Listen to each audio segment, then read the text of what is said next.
মেথি শাক খাওয়া আমাদের শরীরের পক্ষে খুবই উপকার। মেথি শাক আমাদের শরীরে রক্ত পরিষ্কার করতে এবং সুগার কন্ট্রোল করতে খুবই সাহায্য করে।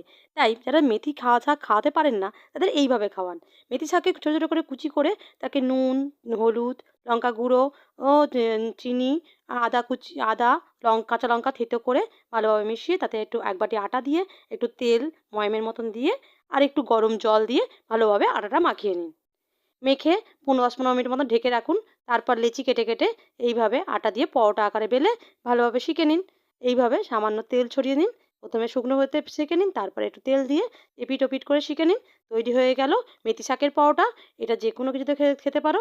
আর তুমি তরকারি যেকোনো সবজি দিয়ে আরেকটু লাস্টে একটু বাটার দিয়ে রেখে দিলে পরোটাগুলো খুব সুন্দর নরম, নরম তৈরি হয়ে যায়। তো এইভাবে তৈরি হয়ে গেল আমার মেথি শাকের পরোটা। তো ভালো লাগলে অবশ্যই এটা লাইক করে দিও।